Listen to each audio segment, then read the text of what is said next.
Can proceed for two. Sir वो जो लिखा है, मतलब मैं और एक बार पढ़ रही थी देवी भागवत का जो वो चैप्टर, वो लिखा है जो कुबेर ने मतलब स्वर्ण की पान पत्ते दिए, वो जो पान बेटर लीफ, मतलब जो पूजा में लगती है और खाते हैं वही वाला। हाँ, यहाँ पर उसका मीनिंग फर्क है। क्या है? पान पत्र जो है हम्म। उसका वो मीनिंग नहीं है। पान बेसिकली उसका एक मेडिसिनल यूज है। पान खाना जो है ना, हाँ वो तो मेडिसिन है। तो वो एक मेडिसिन के जैसा है, तो वो वाला पार्ट जो है वो वहां पर हाईलाइटेड है। जी।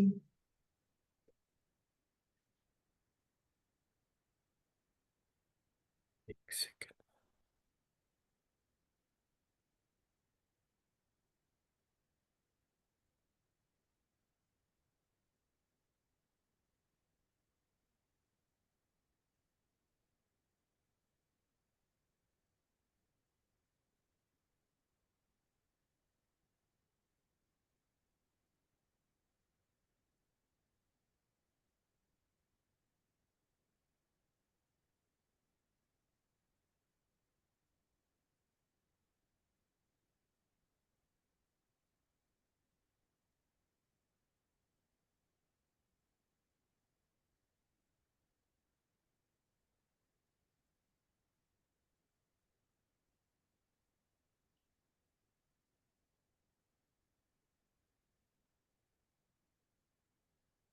अभी स्क्रीन दिख रही है ना? जी। तो बेसिकली हम जो बात कर रहे हैं वो है टर्म मंत्र और बीज मंत्र। हमारा पूरा प्रोग्राम जो है, जो 1 साल का है, वो इन दो टर्म्स के एस्पेक्ट पर ही है, और इनकी ऑब्जर्वेशन, अंडरस्टैंडिंग और एप्लीकेशन। तो जितना भी भेद है वो इन 3 टर्म्स के तौर पर है। हम कोई भी चीज ऑब्जर्व करते हैं, उसको समझते हैं और फिर उसको अप्लाई करते हैं। जी। तो हमारे टेस्ट, जितनी भी टेक्स्ट बुक्स हैं, सेक्रेड बुक्स हैं, उनमें भी यही प्रोसेस होता होगा, कोई नया प्रोसेस तो होगा नहीं। जी। तो जो भी हम पूजा करते हैं, वो पूजा हम्म। करना जो है, उसके अंदर क्या ऑब्जर्वेशन है, क्या अंडरस्टैंडिंग। जैसे आपने ही अभी एक क्वेश्चन पूछा कि भाई वो कुबेर ने उनको पान पत्र दिया, तो स्वर्ण। उसका क्या रेलेवेंस है। जी। तो कोई तो ऐसा कॉन्सेप्ट होगा ना कि वो इतना इम्पोर्टेंट था कि वो उनको, मतलब हमारे रोजमर्रा के प्रोसेस में जी। एक पान पत्र का क्या रोल प्ले है। हम्म। तो पहले तो उसको ऑब्जर्व करना पड़ेगा ना। तो किसी ने संस्कृत टेक्स्ट में मंत्रों के माध्यम से, हमारे जो भी धार्मिक टेक्स्ट हैं उसमें वो शराब सिगरेट पीने के बताने के तौर पे तो होगा नहीं। भाई देवी भी शराब पीती थी और तुम भी शराब पी रहे हो, कौन सा फर्क है। हम्म। जी। तो कोई ना कोई रीजन होता है हर चीज का, तो पहले तो उस रीजन को ऑब्जर्व करना होता है कि हाँ क्या चीज है, फिर उसको समझना होता है। समझने जी। के तौर पे उसके एप्लीकेशन और प्रोसीजर्स पता चलते हैं। फिर उसको फाइनली आप अलग अलग जगह अप्लाई कर सकते हो। कौन कौन सी जी। सिचुएशन में वो अप्लाई होगा, कौन कौन से में नहीं होगा। तो हम्म। हमारे यहाँ एक टर्म है मैक्रोकॉज्म एंड माइक्रोकॉज्म।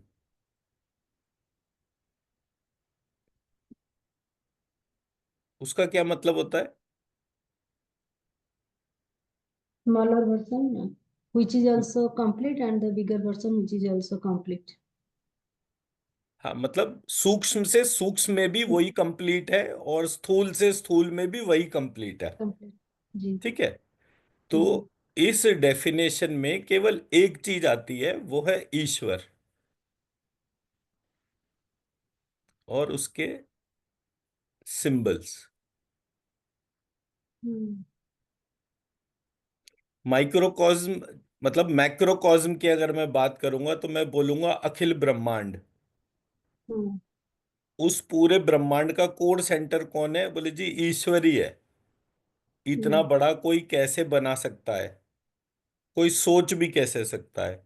तो उसका हम्म। कोर सेंटर में कौन होगा? उस ब्रह्मांड का क्रिएटर। जी। और छोटी से छोटी यूनिट यानी कि एक सेल, जी। वो हम्म। सेल लिविंग क्यों है? उसके हम्म। कोर सेंटर में भी ईश्वर ही है। जी। मैं मेरी बात समझा पाया? जी। अब इसी चीज को जब हम अपने धर्म के ग्रंथों के तौर पे देखते हैं तो वहां पर हमारे को तीन चीजें मिलती है। वेद,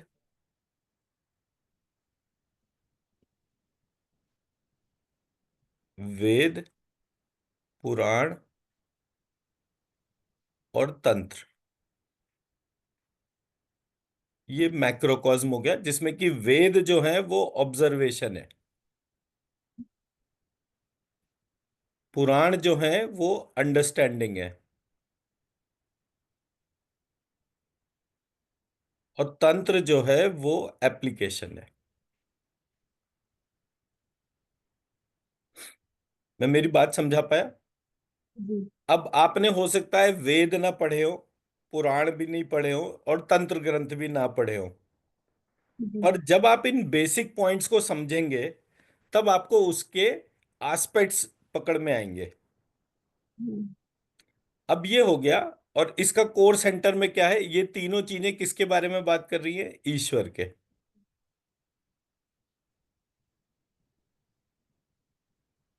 दूसरा जो पैरेलल जो पार्ट है वो क्या है?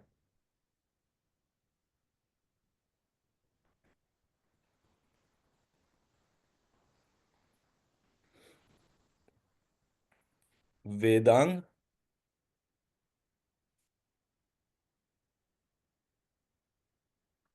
दर्शन और पदार्थ। ठीक है। इसका भी जो कोर सेंटर है वो ईश्वरी है।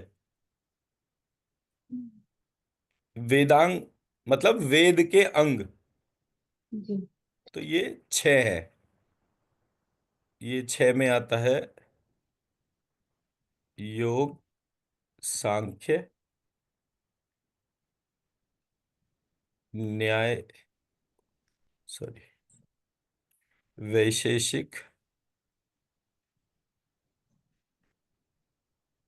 न्याय और मीमांसा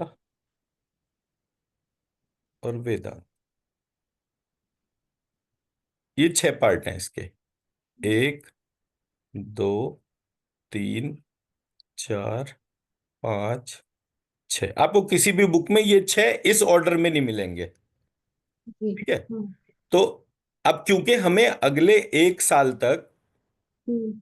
टॉपिक्स के ऊपर काम करना है कि आज कौन सा टॉपिक, तो कितने दिन हमारी क्लास उस पे चलेगी, हम्म। ये शीट जो है ये एक हम्म। समरी होगी। ये आप अपने सामने रखेंगे और आपको हम्म। पूरा सिलेबस रिवाइज करने में आसानी होगी। मैं मतलब जब मुझे क्लास लेनी होती है तो पहले मैं अपनी तैयारी करता हूँ, मैंने कितना पढ़ा दैट डजेंट मैटर, बट क्या मैं हम्म। अपनी बात को सिंप्लीफाइड टर्म्स में बता समझा सकता हूँ, वो मेरा जी। टारगेट होता है। हम्म। तो इनमें से एक एक टॉपिक पर हम खुलकर बात करेंगे, बिकॉज उस टॉपिक के अंदर ही मंत्र की पूरी पार्ट लिखी हुई है, हम्म। जी। जहां से वो ओरिजिनेट हो रहा है। और हम्म। मंत्र किसका होता है? सिर्फ ईश्वर का होता है, और किसी का नहीं होता। दर्शन जो है उसके भी छह पार्ट होते हैं। दर्शन कहते हैं फिलॉसफी को। अरे मैंने ये गलत लिख दिया, ये यहां पर आएगा।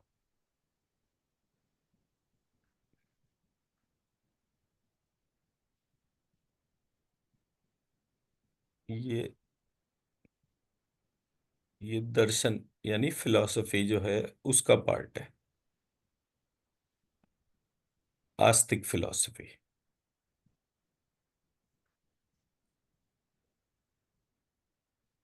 वेदांग होता है, उसके भी छह पार्ट होते हैं, और वो छह पार्ट होते हैं शिक्षा, कल्प, व्याकरण, निरुक्त, छंद और ज्योतिष। जो ज्योतिष आप पढ़ते हैं और जो वेद में डिस्क्राइब्ड है प्रोसेस, दोनों डिफरेंट होते हैं। जी। ठीक है। तो ये हम्म। एक याद रखने का पार्ट है कि ये टर्म का मीनिंग क्या है यहां पर। फिर होता है टर्म पदार्थ। हम्म। पदार्थ होता है मतलब कि ये पूरी दुनिया किस चीज से बनी है। तो उसके भी हम्म। 6 पार्ट होते हैं। द्रव्य, गुण, कर्म, सामान्य, विशेष और समवाय।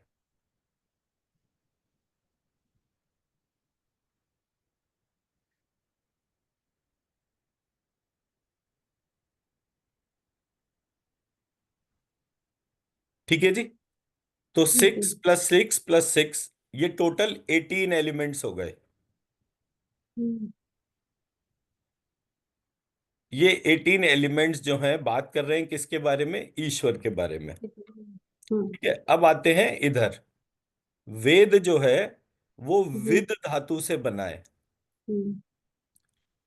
अब अगर धार्मिक ग्रंथ की बात करेंगे तो 3 ही धार्मिक ग्रंथ हैं हमारे, सारे वेद, सारे हम्म। पुराण और सारे हम्म। तंत्र। अगर मैं काउंट की बात करूं तो हमारे 9 वेद हैं। पुराण की बात करूं तो हमारे 36 पुराण और उप पुराण है। हम्म। तंत्र की बात करूं तो हमारे 3 मुख्य तंत्र हैं, जो हमारा कोर सब्जेक्ट है। तो अब अगर विद धातु की बात कर रहे हैं हम्म। और कहीं भी लिखने में फर्क लगे तो मैंने वो शीट आपको शेयर कर दी है व्हाट्सएप पे ग्रुप में। जी। उसमें वो लिखा हुआ है पूरा। तो विद धातु जो है वो अगेन 4 पार्ट में डिवाइडेड है।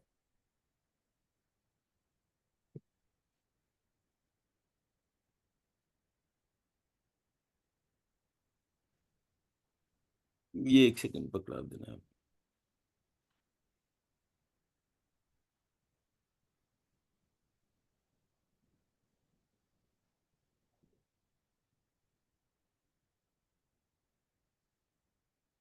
तो जब मैं अपने 4 पार्ट को डिफाइन करता हूं तो ये 4 पार्ट में विद ज्ञाने, मतलब विद धातु है जो हम्म। ज्ञान, ज्ञान मतलब रिलेशनशिप।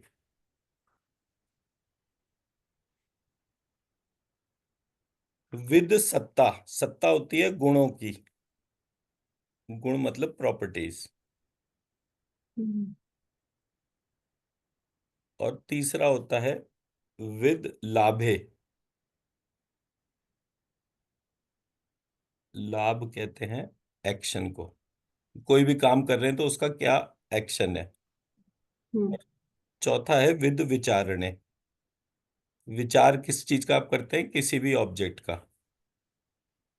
हम्म। तो ऐसे करके वेद जो है वो 4 पार्ट में जो आप देखते हैं, वो हम्म। 4 पार्ट जो हैं वो इन 4 के आधार पे बटे हुए हैं। ये 4 अच्छा। धातुएं हैं। हम्म। एक पार्ट जो है वो है ऋग्वेद, सॉरी, सामवेद। सबसे पहला सामवेद, फिर ऋग्वेद, फिर यजुर्वेद, फिर अथर्ववेद। सामवेद से बना गांधर्व वेद, ऋग्वेद से बना धनुर्वेद, यजुर्वेद से बना आयुर्वेद और अथर्ववेद से बना अर्थशास्त्र। और 4 ये, एक, हम्म। 2, 3, 4, 4 इनके उपवेद, 5, 6, 7, hmm. 8, and hmm. Ninth one is Brahmaveda, जिसको कि हम उपनिषद भी कहते हैं। ठीक है जी। अब ये हम्म। क्या हुआ, मुख्य वेद और उपवेद कहते कहते आज हमारे पास धनुर्वेद का ट्रेस भी नहीं मौजूद। हम्म। तो जिस देश में कृष्ण अर्जुन राम जैसे योद्धा हुए हो, वहां से हम्म। धनुर्वेद ही गायब हो गया। हम्म। ठीक है। मैं इसको हम्म। 9 पार्ट में इसलिए बोल रहा हूँ, 4 ही पार्ट की बात करी जाती है, पर वो चार हम्म। पार्ट की बात करते करते हमारे सब्जेक्ट में से धनुर्वेद गायब हो गया। आप जितना भी फिल्म इंडस्ट्री देख रही हैं ग्लोबली, ये सारा का हम्म। सारा गांधर्व वेद से इवॉल्व है। हम्म। जी। ठीक है। जितना भी आयुर्वेद है, आज आयुर्वेद का कोई ट्रेस भी नहीं बचा। तमीज के लोग भी नहीं बचे जो आयुर्वेद के प्रैक्टिशनर्स हो, और जो हैं वो डिग्री धारक हैं जिनको कुछ नहीं आता। जो ट्रेडिशनल विजडम प्रैक्टिस थे हम्म। आयुर्वेद के आधार पे कि रस, दवाइयां और वो सब है, तो वो ब्रिटिश प्रोसेस में कंट्रोल होते होते इस तरह कंट्रोल हो गए कि आज हमारे पास ढंग के आयुर्वेदा प्रैक्टिशनर नहीं है। मतलब we should be grateful to companies like Baidyanath, जी। जो आज भी आयुर्वेदिक प्रोसेस को फॉलो करके अपनी चीजें बना रहे हैं। और वहीं हम्म। दूसरी कंपनीज हैं जो जैसे डाबर, उन्होंने हम्म। आयुर्वेदिक प्रोसेसेस को ही अलग हटा दिया, जबकि वो प्योरली उनका बिजनेस डोमेन ओरिजिनेट ही आयुर्वेदिक प्रोसेस से होता था। हम्म। पर वो जो ट्रेडिशनल विजडम प्रैक्टिसेस थी, कैसे जी। औषधि बनाई जाती है, वो सारा जी। छोड़ के वो बिलियनियर वाली डोमेन में आ गए। हम्म। ठीक है। तो अगर हम चीजों की बात नहीं करेंगे तो वो लुप्त हो जाएंगे। कहने का ऑब्जेक्टिव ये, हम चार वेद करते रहे, हाँ। और चार वेद करते करते जो चार वेद थे हमारे वो गायब हो गए। हम्म। एंड लास्ट इज अर्थशास्त्र। जी। अर्थशास्त्र के प्रणेता थे चाणक्य, जिन्होंने पूरी दुनिया को जो है वो उस प्रोसेस में कनेक्ट करा कि जी। एक्चुअली अर्थशास्त्र क्या होता है। आज आप देखेंगे अर्थशास्त्र के ट्रेस भी नहीं मिल रहे। हम्म। मतलब ये हमारी धार्मिक प्रैक्टिस थी जी। हम्म। अर्थशास्त्र का। तो हमने अपनी पूजा पद्धति में जी। शैव वैष्णव दुर्गा ये सब करना शुरू कर दिया, और हम्म। हम अपना मूल भूल गए। हमारे मूल क्या थे? ये 9 वेद, जी। जिनमें हम्म। की ईश्वर और ईश्वर की प्रक्रिया दे रखी थी। मतलब आप अगर धनुष बाण चला रहे हैं, जी। उस धनुष बाण को चलाते हुए अगर आप ईश्वर का ध्यान कर रहे हैं, तभी तो जी। आप ब्रह्मास्त्र का निर्माण कर पाएंगे। हम्म। जी। तो हमारे टेक्स्ट बुक्स में से ब्रह्मास्त्र की प्रक्रिया ही गायब हो गई। हम्म। वो ब्रह्मास्त्र जिसको कि हनुमान जी ने देखा और उन्होंने कहा मेरे को आशीर्वाद तो है पर मैं इसका निरादर नहीं करूंगा, उन्होंने हम्म। अपने आप को ब्रह्मास्त्र लगने दिया और वो बंधन में बंध भी गए। हम्म। तो एक प्रक्रिया जो धनुर्वेद की थी, वो हमारे देश से अब लुप्त हो गई। अब तीर कमान चलाना ही बहुत बड़ी इफेक्ट, मतलब एक्टिविटी बन गया। आर्चरी में गोल्ड मेडल इंडियंस को नहीं मिलता, और ना कभी पिछले 50-60 साल में एक बार भी मिला। हम्म। और वो कौन सा एक आर्चर था इंडिया का जो लेकर भी आया था कोई मेडल वगैरह, वो था ट्राइबल था बेसिकली। हम्म। विच मीन्स कि ट्राइबल फॉर्म में चीजें जैसी भी चल रही हो, वो सरवाइव कर रही हैं। लिटरेरी हम्म। वर्ल्ड में हमने अपनी एजुकेशन को लेने के बाद कोर को खत्म कर दिया। मतलब जो काम अंग्रेज नहीं कर पाए, वो पिछले 75 साल की गवर्नमेंट्स ने कर दिया, कि हम अपने कोर से दूर हो गए। थैंकफुली अब पिछले 8-10 साल से कुछ चीजें ऐसी छोटी छोटी करके हो रही, जैसे गवर्नमेंट ने मिनिस्ट्री ऑफ आयुष की फॉर्मेशन करी। दो वो हम्म। प्योरली अनसेटिस्फैक्ट्री है, उनकी फंक्शनिंग भी अनसेटिस्फैक्ट्री है, क्योंकि ये कोई भी जो है वो दैव विपाशना चिकित्सा के बारे में ना तो बात करते, ना इनको किसी को कुछ आता। तो ये जी। पेनफुल पार्ट है हमारे उसके तौर पे। तो जब मैंने ये सब्जेक्ट को देखा और मुझे उसकी रिच इनहेरिटेंस पता चली, जी। तब मुझे हम्म। पता चला कि ओके ये इसलिए इम्पोर्टेंट था। अब इसकी एप्लीकेशन को अगर आप ध्यान से देखें, आपने मिड ब्रेन एक्टिवेट करा, ब्लाइंड फोल्डेड, आंखों पे पट्टी हम्म बांधी और मिड हम्म ब्रेन एक्टिवेट कर लिया। अब आप हम्म, आंख बंद करके अपने निशाने पर तीर चला पा रहे हैं। जी। तो आपका इनर सिस्टम जो है, उससे मतलब अपने आत्मिक हम्म, प्रोसेस से कनेक्ट होने के बाद जब वो आप तीर चला रहे हैं, जी। तब आप मिरेकल्स को डिमॉन्स्ट्रेट कर सकते हैं। तो अर्जुन ने वो हम्म खौलते हुए कढ़ाई में जिसमें मछली घूम रही थी, उसकी जी आंख देखकर तीर चलाया, जी। And he was able to do it. Hmm practically आज की तारीख में वो चीज पॉसिबल नहीं है। क्यों? क्योंकि mid brain activation, blind folded जैसी एक्टिविटीज जो है वो लुप्त हो हम्म चुकी है एक तरीके से। हम्म, जी।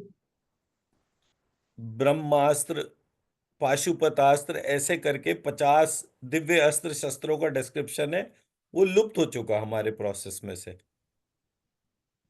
हम्म, अगर आज हमारे पास वो दिव्य अस्त्र शस्त्र आ जाए, तो जी। क्या अमेरिका, चाइना या ये सारे के सारे एक साथ मिलके भी भारत को रोक पाएंगे? हम्म हम्म, जी तो ट्रेडिशनल विजडम प्रैक्टिसेस को देखना इसलिए जरूरी है, क्योंकि globally we were the world power. Hmm तो वर्ल्ड पावर बनने के लिए आपके पास क्या क्या होना चाहिए, हम्म आप उसको इन्वोक कर सकते हैं। तो जैसे कोई मंत्र आया, आपने हीलिंग करी, तो हीलिंग करते करते जो है उस मंत्र से ये रिक्वेस्ट करी कि ये जो 115 करोड़ भारतीय हैं, भारतीय हिंदू जो हैं, इन सब के भीतर दिव्य अस्त्र शस्त्रों का ज्ञान जागृत हो जाए, ताकि वो प्रत्येक की रक्षा कर सके। जी। तो हम ये थॉट प्रोसेस डालेंगे तो कहीं ना कहीं जो काम हो रहा होगा वो बड़ा होना शुरू हो जाएगा। मैं मेरी बात समझा पाया? जी। हम्म, तो ये थे हमारे 9 वेद, जो ऑब्जेक्ट, प्रॉपर्टी, एक्शन और रिलेशनशिप के भी ऊपर बेस्ड थे। जी। मतलब सामवेद वाज एक्शन, हम्म सामवेद जो था वो एक्शन पे बेस्ड था। ऋग्वेद जो था वो, यजुर्वेद उस पे था प्रॉपर्टीज पे। Atharvaveda object, property. Rigveda relationship पे था शायद, या उल्टा था कुछ, मेरे को एग्जैक्ट इस समय याद नहीं आ रहा। बट ये इस तरह से ही बटे हुए थे। हम्म एक सिर्फ ऑब्जेक्ट्स के बारे में था, हम्म एक सिर्फ प्रॉपर्टीज के बारे में। जैसे आयुर्वेद है, वो चीजों की प्रॉपर्टीज के बारे में था, तो चीजों की प्रॉपर्टीज से वो उसका मेडिसिनल यूज निकाल रहे थे। जी। रिलेशनशिप जो थी वो शायद ये थी, अर्थशास्त्र, अथर्ववेद और अर्थशास्त्र के तौर पे। तो ऐसे करके ब्रॉडली हमारे 4 बाइफरगेशन थे। तो हम्म ऋग्वेद जो है वो ऑब्जेक्ट ओरिएंटेड होगा, फिर शायद ऑब्जेक्ट, प्रॉपर्टी, एक्शन और रिलेशनशिप, राइट, शायद ऐसे ही होगा। हम्म, ठीक है जी। तो अब वेद के जो भी आप मंत्र देखेंगे, वहां से जी। आपको ये ब्रॉडर क्लासिफिकेशन पता चल जाएगा। सबसे बड़ी प्रॉब्लम क्या है? हम्म ड्यू टू आर्य समाज, या जो भी हम एस्पेक्ट को लेकर चले, हमने वेद के बारे में बात करनी शुरू कर दी, हम्म बट हमारे वेद के मेजर पार्ट गायब है। मतलब जब हम सामवेद की बात करते हैं, तो जी। सामवेद में मेजर ऋग्वेद के वेदों मंत्रों को लिखा गया है। अब कोई लॉजिक है इस बात का? हम्म प्रधान वेद हमारा ऋग्वेद बन गया, क्यों? क्योंकि सबसे ज्यादा पार्ट उसी का ही पता है। हम्म हम्म जबकि हमें चाहिए था सबसे पहले सामवेद। तो हम्म सामवेद के ट्रेसेस गायब हो गए, क्योंकि जो पहला वेद होता है हम्म, वो सारे सोर्स कोड्स को इकट्ठा करता है। तो किसी ने हमारे सोर्स कोड्स को गायब कर दिया। हम्म, तो जब हम इसका स्ट्रक्चर समझेंगे, तब हमें ये प्रक्रियाएं समझ में आएंगी। मंत्र हम्म, एक्चुअली क्या है? अब मंत्र जो है वो वेद में भी लिखे हैं, हम्म, वहां पर उनको ऋचाएं कह रहे हैं, वेद की ऋचाएं होती है। मंत्र हम्म, पुराणों में भी लिखे हैं, वहां पर हम्म, श्लोक की फॉर्म में है। हम्म। और हम्म। मंत्र तंत्र ग्रंथों में भी लिखे हैं, जी। जहां पर कि वो नाम के तौर पर है। हम्म। जैसे लक्ष्मी तंत्र, हम्म। तंत्र पर्टेनिंग टू लक्ष्मी। अब लक्ष्मी क्या है? लक्षयते इति लक्ष्मी, जहां लक्ष्य होगा वहां लक्ष्मी होगा। इस पॉइंट के हम्म। ऊपर उसके इलेबोरेशंस हो गए। मैं हम्म। मेरा पॉइंट समझा पाया? जी। हम्म। शेयर कर दो पहले, नहीं तो मिस हो जाए।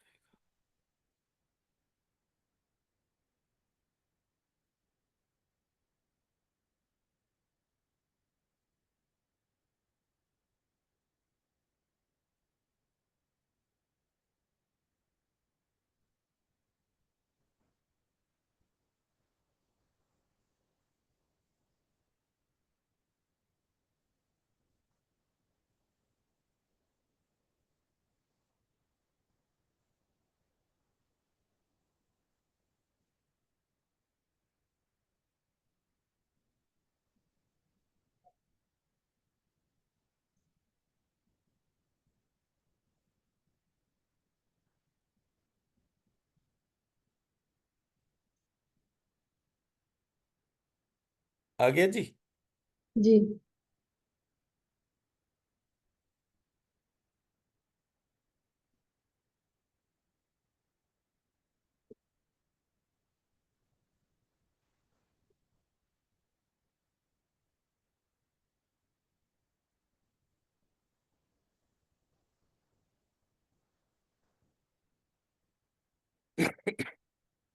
तो ये क्लियर हो गया वेद वाला पार्ट।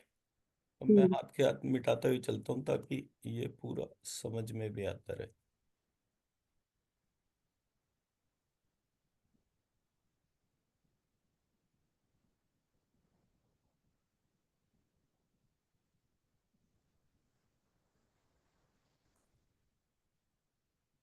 अब आते हैं हम नेक्स्ट पार्ट पे, विच इज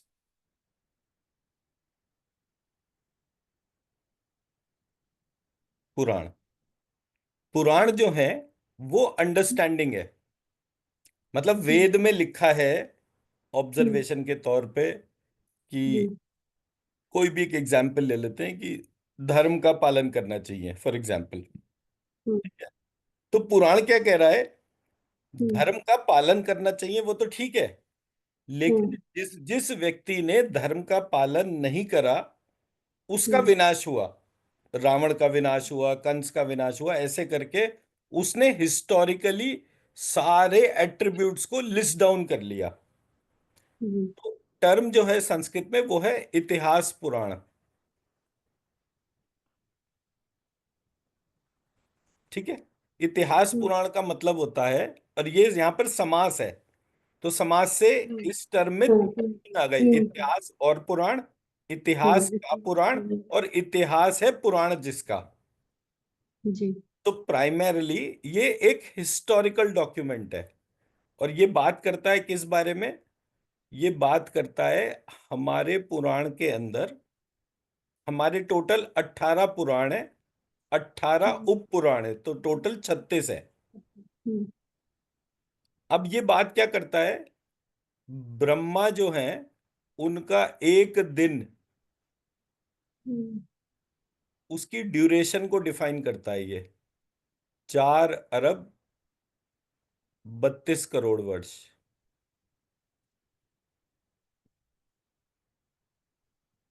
ठीक है। जी। तो अगर 4 अरब 32 करोड़ वर्ष का इतिहास है, हाँ। तो ह्यूमन सिविलाइजेशन कितनी बार प्रकट हुआ, उसके हम्म। स्ट्रक्चर और उसके लेयर। अब इसमें हर पुराण को जानने समझने के लिए 5 लक्षण कहे हैं। हम्म। पहला लक्षण जो है वो है सर्ग, दूसरा है प्रतिसर्ग, तीसरा है लय, चौथा है वंशावली, और पांचवा है मनवंतर। तो कोई भी पुराण, हम्म, उसके पांच लक्षण होंगे। हम्म, ठीक है जी।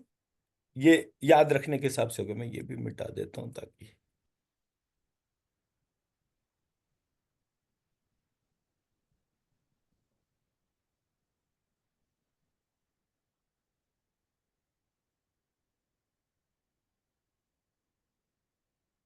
लक्षण मतलब प्रॉपर्टीज या डिस्कशन, मतलब किस पर्सपेक्टिव से? इंडिकेटर्स। हम्म, लक्षण का मतलब इंडिकेटर। हम्म, तो कोई भी पुराण अगर होगा हम्म, हम्म, तो उसके प्रिंसिपल इंडिकेटर्स को आइडेंटिफाई करना है। हम्म, सर्ग का मतलब होता है सृष्टि का विज्ञान। हम्म, हम्म, ठीक है जी। जी। तो क्रिएशन हो कैसे रही है? तो जब आप मंत्र से कोई बीमारी को ट्रीट करते हैं, मान लीजिए किसी के शरीर में कोई ट्यूमर है, हमने उसकी हम्म, 15 दिन हीलिंग करी, हीलिंग करने हम्म, का ट्यूमर ठीक हो गया। हम्म, तो जी। अगर हमारे यहाँ सोर्स कोड में सृष्टि परक ज्ञान नहीं होता हम्म, तो हम वो काम कर ही नहीं सकते थे ना। हम्म, जी। हम्म, तो ये सृष्टि का जो विज्ञान था, उसको जी। पढ़ने समझने का पार्ट दे रखा है सर्ग में। दूसरा हम्म, पार्ट है प्रतिसर्ग। मैंने आपको एक दफा याद हो, मैंने कुछ दिन पहले आपको ये बोला था कि सारे पुराण की पीडीएफ आइडेंटिफाई करके उन हम्म, सबकी इंडेक्स को लिख लीजिए अपने सामने। जी।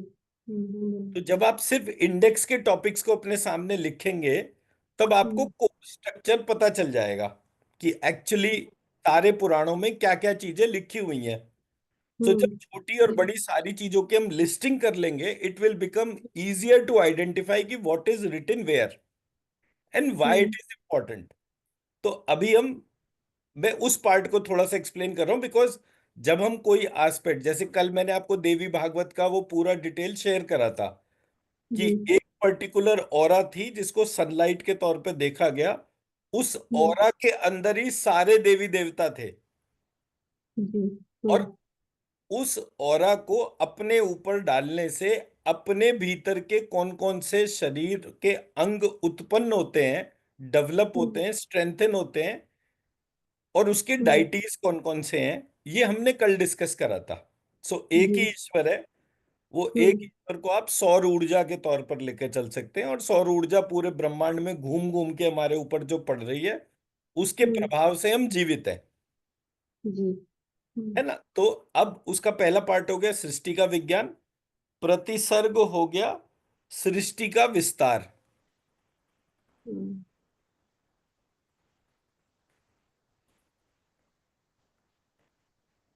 लय हो गया सृष्टि का विनाश एवं पुनः सृष्टि। हम्म, तो किसी भी सृष्टि का विनाश हुआ क्यों, हाँ। और फिर पुनः सृष्टि कैसे हुई। तो वहां से वो आपको एक जगह शिव का रोल, एक जगह ब्रह्मा का रोल, और दोनों जने किस तरह से इस पूरे प्रोसेस में फंक्शन कर रहे हैं, ऐसे हम्म, करके उसमें स्टोरी फॉर्म में दे रखा है।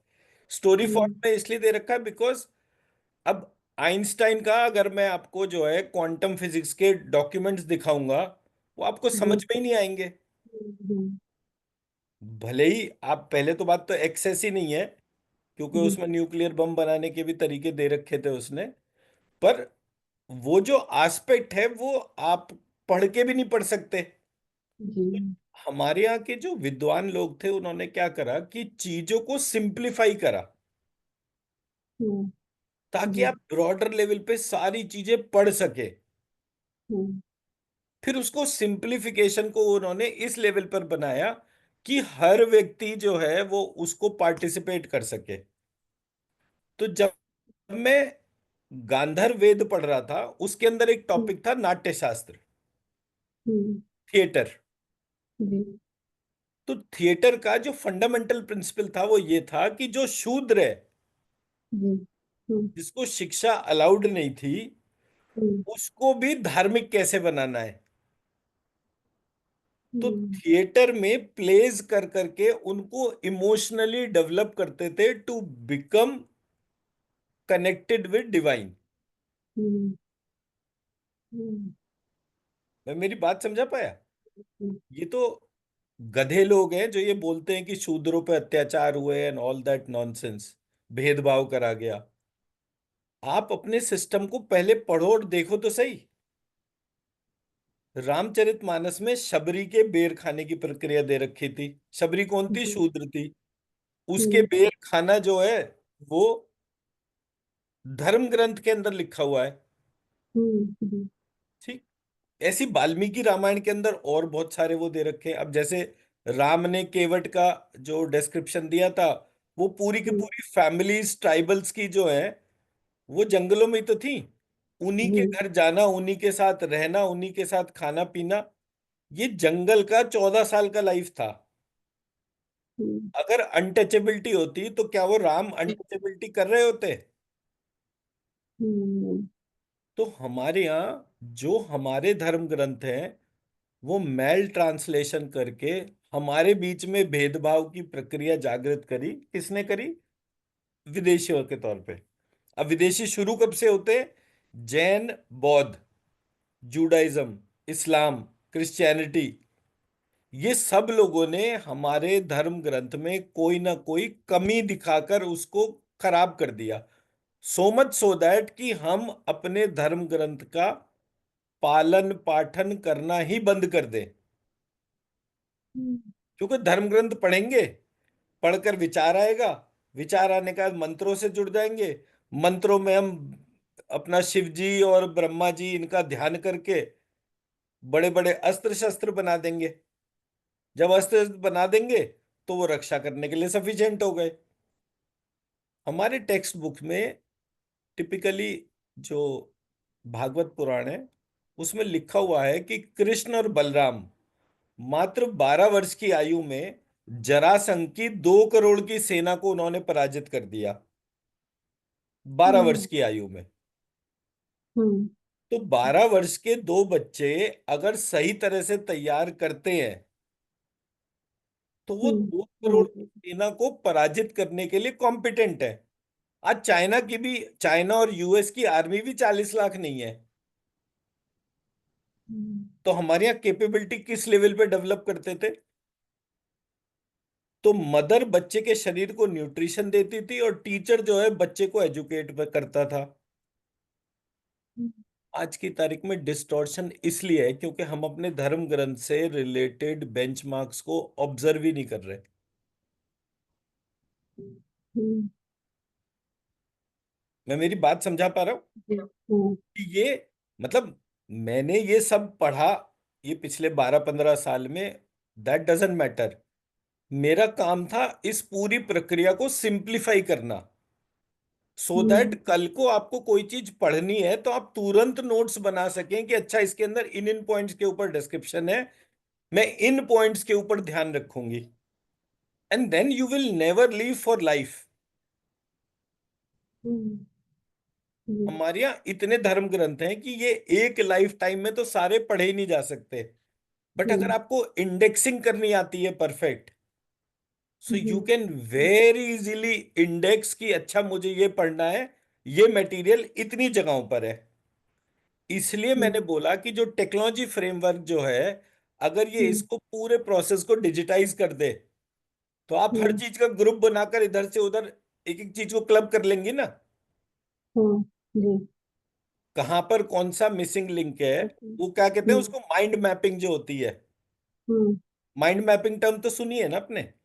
जी, तो आपने अपना एक मेंटल प्लॉट बना लिया कि अच्छा मुझे कृष्ण के बारे में पढ़ना है तो इस पुराण में या इस जगह इसके बारे में यहाँ लिखा है, इसके बारे में यहाँ लिखा है। उन सबको क्लब करके आपने एक डॉक्यूमेंट तैयार कर लिया, वो कृष्ण हो हम्म, गया। हम्म, तो जो वेरिएशन है, जो चीजें ऐसी हैं कि जो मेरे नेक्स्ट जनरेशन को पता ही नहीं चल रही हैं, मैं उसको तुरंत रिट्रीव कर सकता हूं। जी, तो इस कारण से मैं इस आईटी प्रोजेक्ट के ऊपर काम कर रहा हूं कि कैसे हम अपने एआई टूल्स को यूज करके अपनी जितनी भी पीडीएफ्स हैं उनको एडिटेबल फॉर्मेट्स में कन्वर्ट कर सके। जी। तो पहला, ठीक है, तो अब आते हैं वंशावली। हम्म। सूर्यवंश और चंद्रवंश में जितने भी राजा हुए हम्म। उनकी वंशावली को पढ़ना। सूर्यवंश में राम हुए, चंद्रवंश में कृष्ण हुए, जी।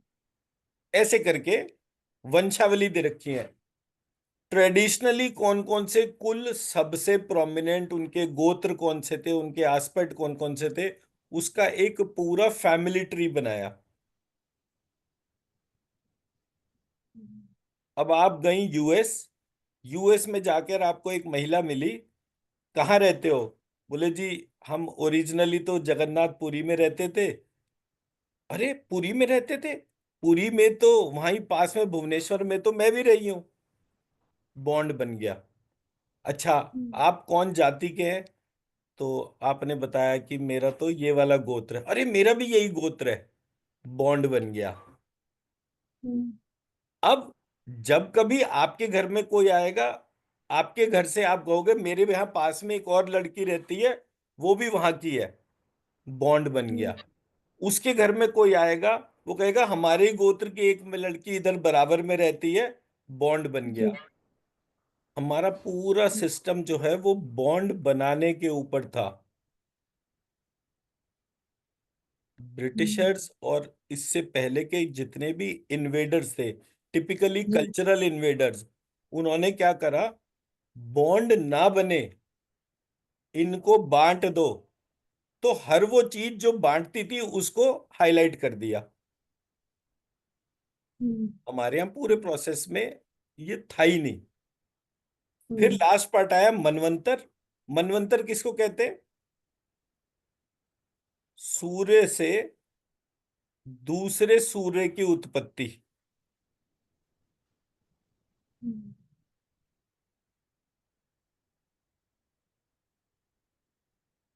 तो सूर्य से सूर्यपुत्र,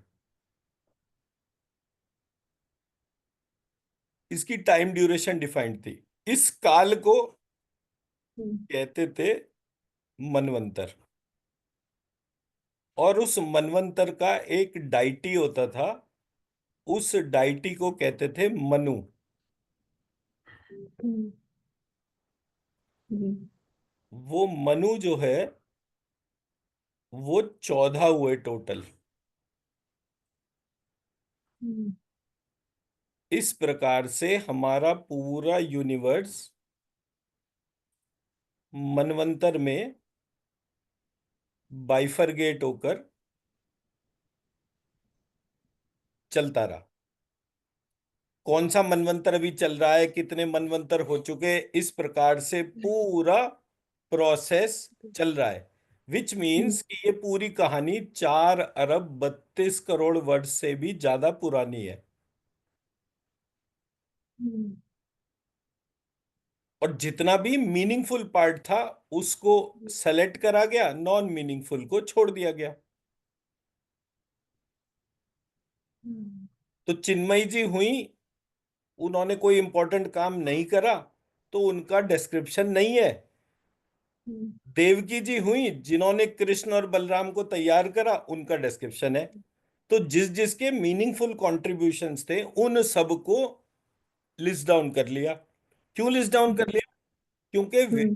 को लगातार ये पता हो कि क्या मैं मीनिंगफुल कंट्रीब्यूशन सोसाइटी को दे रहा हूं या नहीं दे रहा।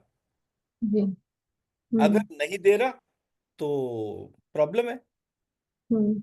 मेरा नाम इतिहास में रहना चाहिए, तो मैं उन कर्मों के ऊपर काम करूं जो सोसाइटी को मीनिंगफुल कंट्रीब्यूशन दे। जी। Else I hmm. Die without my name. Hmm. तो उन्होंने क्या करा? फेम को इतना हाईलाइट करा हम्म। कि हम्म। राजा महाराजा जो हैं वो प्रजा के लिए काम करने लग गए। अरे हम्म। कोई अगर कह देगा कि प्रजा में जो है ये तो फालतू हम्म, का व्यक्ति हुआ था, इसने तो राजा ने अपनी प्रजा का ध्यान ही नहीं रखा। इसका नाम इतिहास में नहीं लिखा जाएगा। इतिहास में वही लोगों का नाम याद करा जाएगा जिन्होंने एक्सेप्शनल चीजें करी। तो जब आप पुराण पढ़ते हैं तो आपको हम्म, एक्सेप्शनल राजाओं के बारे में पता चलता है, उनके फीट के बारे में पता चलता है, उन्होंने कैसे युद्ध कौशल थे, क्या क्या काम करे थे, किस एक्सटेंट तक गए थे। हम्म, ये था हमारा पुराण। इसको धार्मिक ग्रंथ कहेंगे हम्म, तो आप इसको सिर्फ रिटेन करेंगे, बट इसके प्रोसेस में पार्टिसिपेट करेंगे तो आप जी, लाइफ में एक्सेप्शनली परफॉर्म करेंगे। हम्म, और इसके अंदर सब कुछ लिखा हुआ है। यानी कि जब मैं इतिहास की बात कर रहा हूं तो कब कब कौन सी एपिडेमिक आई, कौन हम्म, से चीजों के प्रॉब्लम्स आए, हर चीज कैसे उस पॉइंट ऑफ टाइम पर राजाओं ने उसके सॉल्यूशन निकाले, इसके बारे में। और इन सारे पुराणों की एक समरी है जिसको महाभारत भी कहते हैं। So Mahabharat is not war, hmm, Mahabharat is the globe. Hmm, क्योंकि पूरा विश्व भारत था। हम्म, ये तो अब पिछले इतने टाइम में ऐसा हो गया कि हमारे को पता ही नहीं चल रहा कि हमारे देश कहाँ से कहाँ तक था। हम्म, मैं जब पहली बार कश्मीर में जॉब करने गया तो मैंने जी, जम्मू कश्मीर का मैप निकाला। इधर से पाकिस्तान ने ऑक्यूपाई कर रखा, इधर से चाइना ने।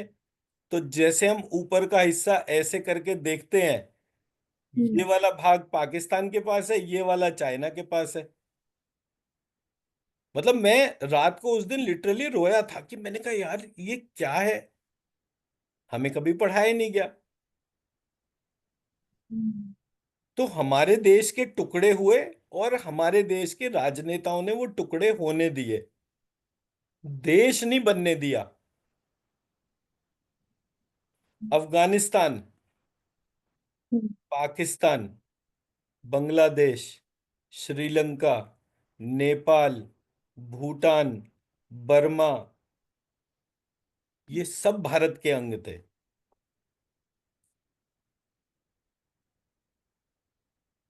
सोचिए मेरा देश कितना खूबसूरत दिखता होगा, कितना शक्तिशाली दिखता होगा। तिब्बत पूरा का पूरा। तो ब्रिटिश रेजीम थी, ब्रिटिशर्स ने ही इंडिपेंडेंस बना डिक्लेयर कर दी, अफगानिस्तान अलग कर दिया, पाकिस्तान अलग कर दिया। मजे की बात देखिए, हम पाकिस्तानियों से नफरत करते हैं और ब्रिटिशर्स को प्रेज करते हैं। जी, हम्म, कल्चरल डिवाइड कितनी रिजिड हो गई। अगर हम्म, आप एक ऐसा सिस्टम क्रिएट करें जिसमें कि प्रत्येक व्यक्ति अपना धर्म कन्वर्ट करके हिंदू बन जाए और उनकी जी, कंप्लीट प्रॉपर साइंटिफिक एजुकेशन हो, तो आज भी आपका देश एज इट इज खड़ा है। बट किसी हम्म, ने यहाँ के लोग और धर्म के आधार पर कुछ किया ही नहीं। हम्म, एज अ रिजल्ट हम खत्म हो रहे हैं। हम्म, मैं मेरी बात समझा पा रहा हूँ। जी, जी, कोई भी एस्पेक्ट जो है जब आप उसको देखेंगे, पार्टिसिपेट करेंगे। अब पार्टिसिपेट करने का बेस्ट तरीका, इसका हम्म, टेक्नोलॉजी वाला एस्पेक्ट जो है आप उसके ऊपर अपने रडार में रख लीजिए कि जब जब मेरे पास ये रिसोर्स होगा, हम्म, एआई मुझे समझना है, एआई से कैसे मैं इसको कर सकती हूँ, उस पे काम जी, करना शुरू कर दीजिए। बस हो गया, इतना सा ही काम है। जी, आगे बढ़ते हैं।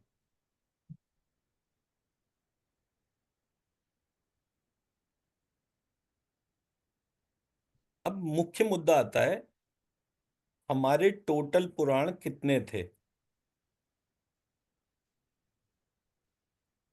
हमारे टोटल 18 पुराण थे और 18 उप पुराण थे।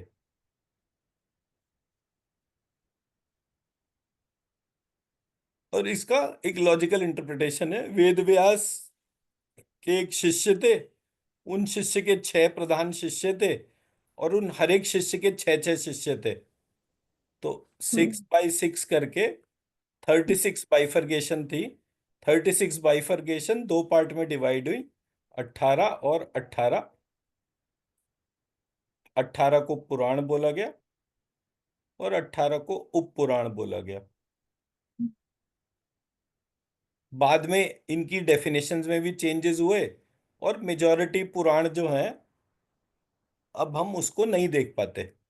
बट लिस्ट करेंगे, मान लीजिए अगर आपका मन करे कि हाँ मैं आज चाहती हूँ कि सारे पुराण में ढूंढ लूं, तो हम्म, पुराणों को ढूंढने का तरीका क्या है? ह, य, व, र, ल, श, श, स, अठावले वाला ल और क्ष, क, ख, ग, घ, च, छ, ज, झ, य, ट, ठ, ड, ढ, ण, त, थ, द, ध, न, प, फ, ब, भ, म। अब ये हम्म, ह जो है ये पहला कौन सा है? ह किसके लिए यूज है टर्म? वायु के लिए। ये वायु हम्म, पुराण। हम्म, यह किसके लिए यूज्ड है? अग्नि पुराण। हम्म, हम्म, इस तरह से प्रत्येक संस्कृत का जो अल्फाबेट था उससे एक पुराण एसोसिएट करा गया। जी। हम्म, ऐसे करके मेरे 36 बाइफरगेशन बने। मैं मेरी हम्म, बात समझा पाया? हम्म, जब मैं इस शरीर को सामने रखता हूं तो ये एक पुरुषाकार आकार आ जाता है मेरे सामने। हम्म, अब इसे पुरुषाकार कहें या स्त्री पुरुषाकार कहें, वो एक अलग हम्म, बात हो गई। जी। तो जो मेरे सामने एक आकार आया वो इन संस्कृत अल्फाबेट्स का पूरा मैपिंग था। हम्म, उस मैपिंग को जी। देखकर जी। मैंने उसके पार्ट्स को बॉडी पार्ट के तौर पे डिफाइन करा, और हम्म, बॉडी पार्ट से वो न्यास के जैसा यूसेज हो गया। अब टोटल वायु से रिलेटेड सारी चीजें वायु पुराण के अंदर डाल दी गई। जी।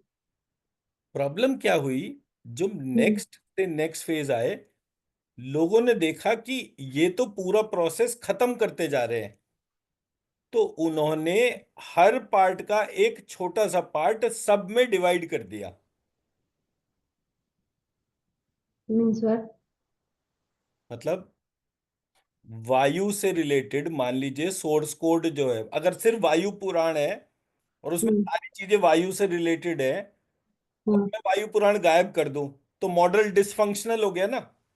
हाँ।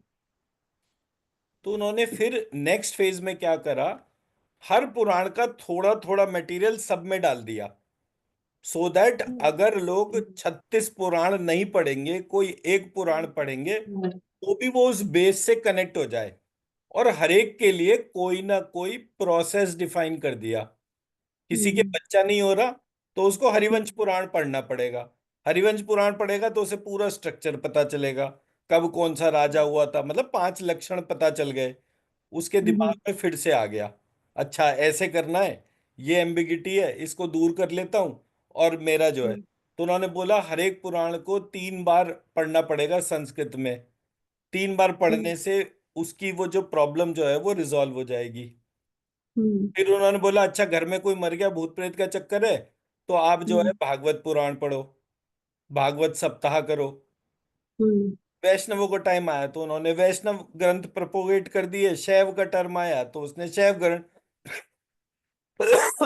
तो शिव महापुराण। देवी वाला आया तो उसने देवी भागवत, हम्म, दुर्गा सप्तशती। ऐसे करके एक डोमेन जो थी वो धर्म ग्रंथों को नष्ट कर रही थी, दूसरी डोमेन थी जो धर्म ग्रंथों से रिलेटेड एप्लीकेशन को हाईलाइट कर रही थी।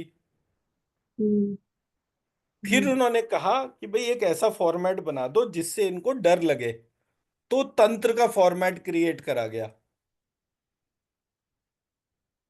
इसलिए तांत्रिक प्रक्रिया विभत्स दिखती है नहीं? हम्म, ठीक। 9 वेद हम्म, हैं, उनके नाम और उसकी प्रक्रिया बता दी मैंने, ऑब्जेक्ट प्रॉपर्टी एक्शन रिलेशनशिप के तौर पे। उसके बाद हम्म, 18 पुराण और 18 उप पुराण हुए। तो जब भी आप कोई पुराण देखेंगे आपको ये 5 लक्षण देखने हैं, उस 5 लक्षण के बेसिस पे आप उनकी इंडेक्सिंग को बाइफरगेट कर सकते हैं। मैं मेरी बात समझा पाया? जी।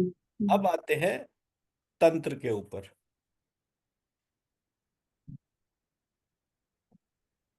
तंत्र 3 पार्ट में बाइफरगेटेड है।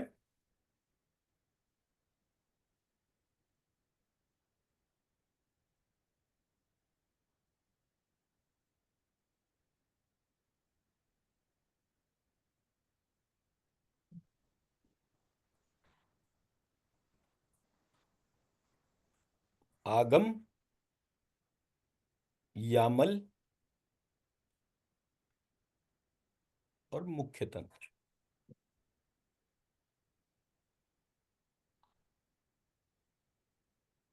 क्लियर है? तंत्र के 3 पार्ट है। आगम का मतलब है जो देवी के मुख से निकला हो।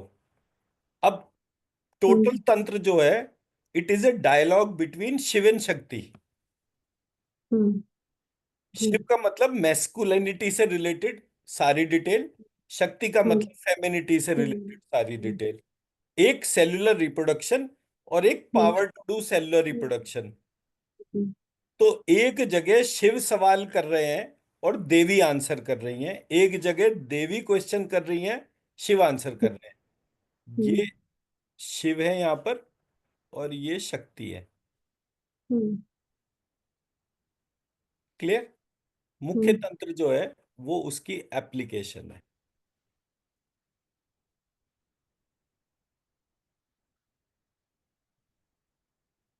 हम्म। मतलब कंबाइंड फॉर्म है। एप्लीकेशन का मतलब कंबाइंड फॉर्म ही कहेंगे इसको, जहां शिव शक्ति दोनों एग्जिस्ट करते हैं। अब आ हम्म। जाते हैं आगम किसे कहते हैं, क्योंकि हमें ये तो शुरू से ये पढ़ाया गया ना, तंत्र बड़ी खराब चीज होती है बेटा, इनमें नहीं पढ़ना चाहिए। एक सेकेंड। सृष्टि, प्रलय,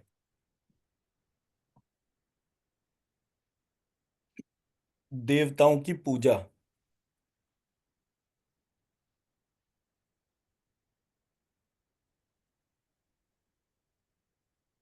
षटकर्म साधन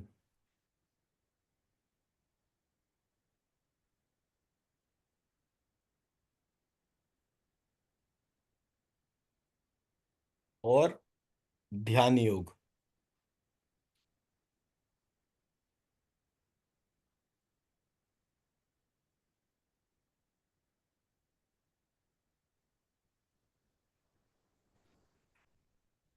सत कार्यों के साधन, सत्कर्मों के साधन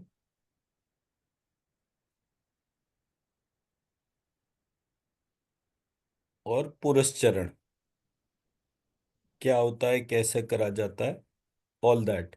ये आगम तंत्र का पार्ट है। आगम में बहुत सारी हम्म। बुक्स है। ठीक है जी। फिर आते हम्म। हैं यामल। यामल में प्राइमरली रुद्र यामल तंत्र सबसे फेमस माना गया है और उसकी बुक्स के अंदर बहुत फिनोमिनल है। प्राइमरली इन बुक्स के ट्रांसलेशन, सुधाकर मालवीय जो है वो बुद्धिस्ट था, उसने जब उसके ट्रांसलेशन करे तो उसमें बुद्धिस्ट पार्ट को हाईलाइट कर दिया। So much so ji. That कि उस बंदे ने एक जगह किताब के ट्रांसलेशन में लिखा कि जब हम्म। इसको वशिष्ठ ऋषि को, जब हम्म। वशिष्ठ ऋषि को तंत्र की आवश्यकता पड़ी तो उन्होंने बुद्ध से दीक्षा ली। अब वशिष्ठ ऋषि कब हुए? बुद्ध अभी 2000 साल पहले हुए। तो अब मैं तो, क्योंकि मेरे गुरुजी बोलते थे कि भाई ये किताबें पढ़नी चाहिए, पढ़ोगे तभी तो जानोगे है क्या, जब पढ़ोगे नहीं तो जानोगे कैसे। फिर मैंने, मेरे गुरुजी बोले, मैंने यहाँ तो ये लिखा है कि बुद्ध से वशिष्ठ जी ने दीक्षा ली। बोले बेटा देखो, इतनी अकल तो तुम्हें भी होनी चाहिए कि वशिष्ठ कब हुए थे और बुद्ध कब हुए थे, अगर तुम खुद भी इतना नहीं समझ सकते तो। देन आई रियलाइज्ड कि हमारे धर्म ग्रंथों में सीरियस डिस्टॉर्शन क्रिएट करा गया। हम्म। अब जो जनता पढ़ ही नहीं रही है, उसमें हम्म। एक पार्ट अगर पढ़ना शुरू कर देगा तो उसका हम्म, नेट इम्पैक्ट क्या होगा? वो जो बोलेगा उसको मान लिया जाएगा। जी, तो कथावाचक टर्मिनोलॉजी क्रिएट हो गई। हम्म, अब कथावाचक का काम है पैसे कमाना कथा सुनाकर। तो वो साइंटिफिक प्रोसेस की क्यों बात करेगा? क्योंकि साइंस तो सबको समझ में आएगी ही नहीं। हम्म, हम्म, तो वो तो वही बात करेगा, नाटक नौटंकी डांस। तो आप देखो जितनी भी जगह ये कथावाचकों की कथा होती है, वो महिलाएं उठ के वहां पे डांस करना शुरू कर देती हैं। और ऐसी कहानियां ऐसी बातें होती हैं जिसके हिसाब से कोई साइंटिफिक पार्ट तो कहीं डिस्कस होता ही नहीं। तो जो हम्म, ब्राह्मण सिस्टम था उसके अंदर ये डिस्टॉर्शंस आ गए। उसके बाद जो दूसरी प्रॉब्लम थी वो ये थी कि आधे से ज्यादा कथावाचक जो है वो साधु वेश में घूमने लग गए। हम्म, थे वो गृहस्थ, जैसे मुरारी बापू और ये लोग जितने भी हैं, ये सब मैरिड कपल्स हैं, पर ये अपने आप को सबसे बड़ा ही साधु बताते हैं। हम्म, अब आप कहीं भी ये बोल तो नहीं सकते ना कि भाई मुरारी बापू जो है जब गृहस्थ हैं तो अपने आप को साधु जैसी टर्मिनोलॉजी पर क्यों लेकर चलते हैं। हम्म, और साधु समाज जब भी इकट्ठा होता है वो पहले उनको बुलाता है, उनको ही सबसे ऊपर का वो स्टेज देता है। भाई साधु साधु है, गृहस्थ गृहस्थ है, तो आप बाइफरगेशन को ऑर्डर तो करो। तो जो हम्म, साइंटिफिक डिस्टॉर्शन हुए, अच्छा, कितने सारे कथावाचक ऐसे हैं जो ब्राह्मण ही नहीं है।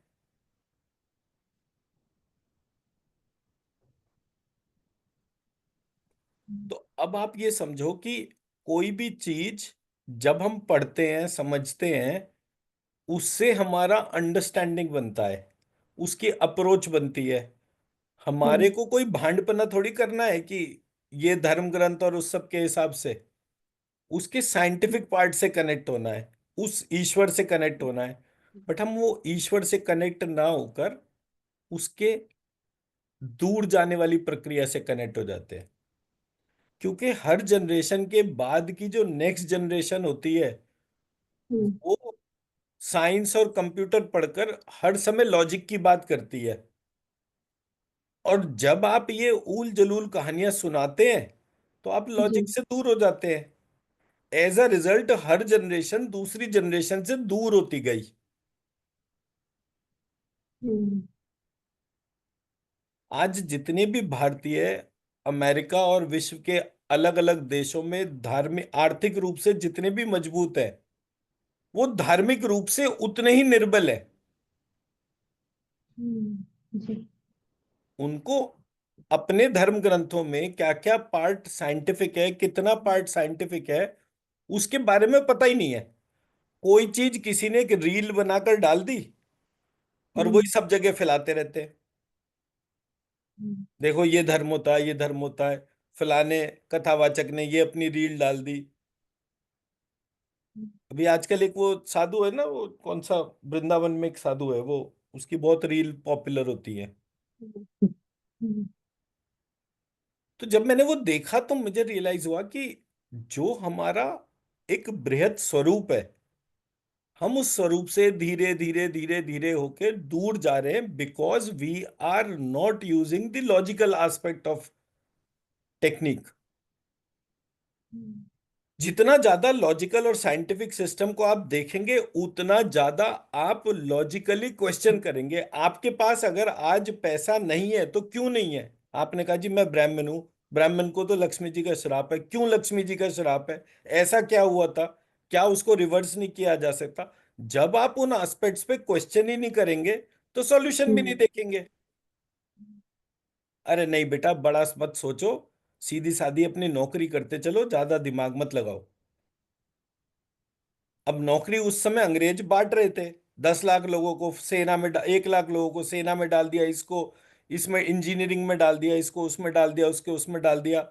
बाद में वो परिवार जो अंग्रेजों के द्वारा जिनको नौकरियां मिली,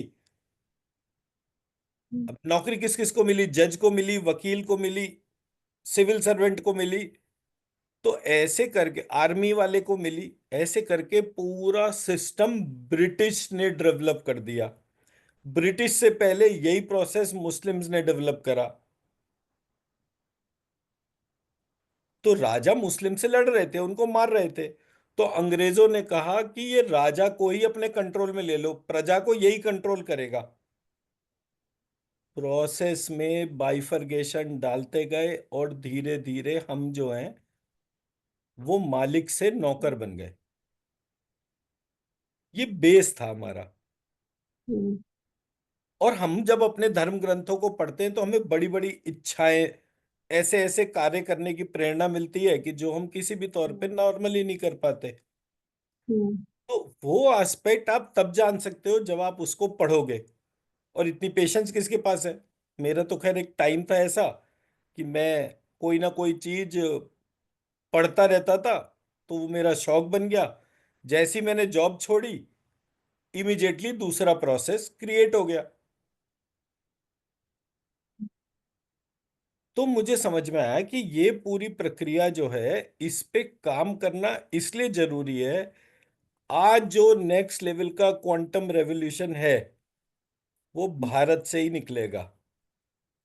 दुनिया के किसी देश की काबिलियत नहीं है। तो जब मैंने इस पार्ट को देखा तब मैंने इसके ब्रॉडर सेंस पे काम करना शुरू करा। बिकॉज अगर मुझे कोई चीज पढ़ानी है किसी को, मैं हम्म, पढ़ाऊंगा सिर्फ उन लोगों को जो साइंटिफिक प्रोसेस में इंटरेस्टेड हो। जी।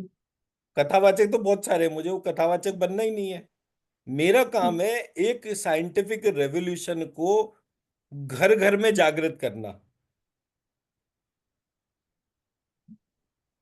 इसलिए मुझे टेक्नोलॉजीज की जरूरत है। इसलिए मैंने आपको बोला कि आप टेक्नोलॉजी को बेस बनाकर ही रखना, छोड़ मत देना। जी।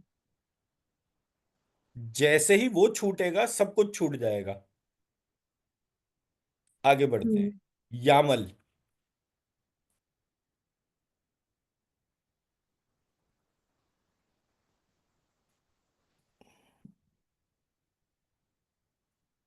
सृष्टि तत्व।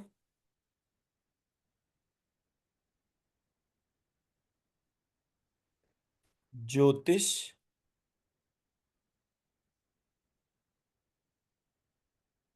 नित्य कृत्य।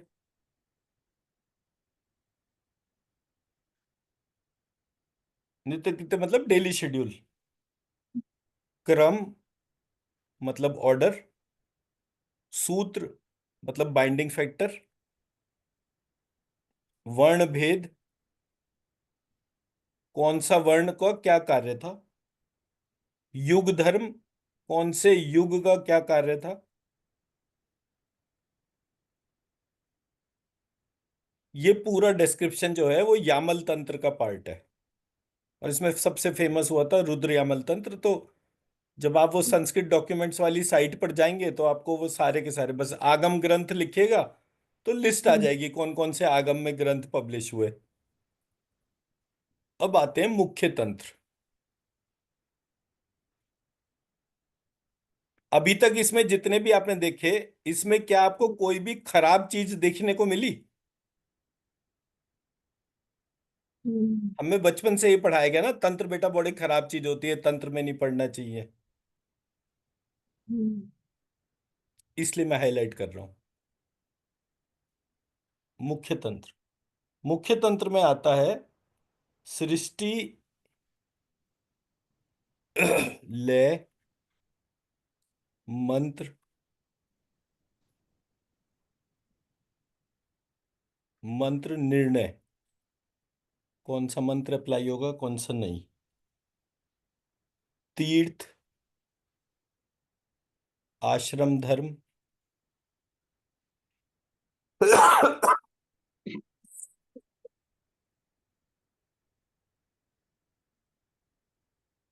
कल्प, ज्योतिष संस्थान,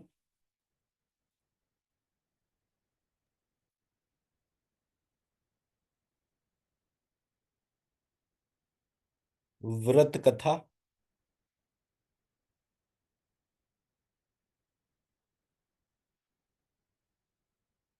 शौच अशौच।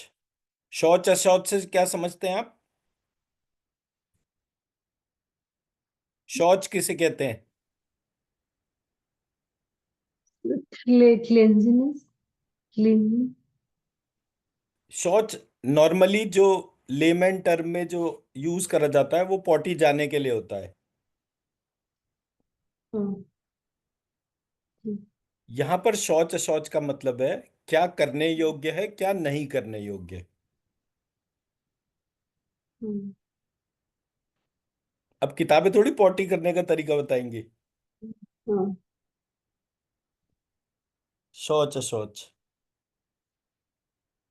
फिर उसके बाद स्त्री पुरुष लक्षण।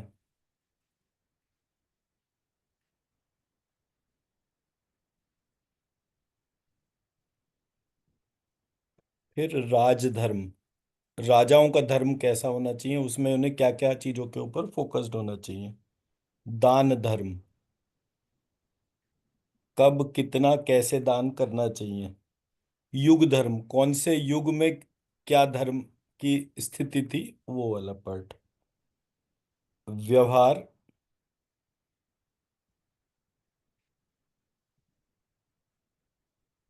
आध्यात्मिक नियमों का वर्णन।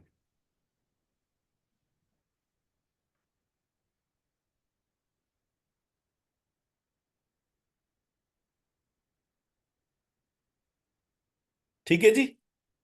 हम्म। ऐसे करके हमारे तंत्र के तीन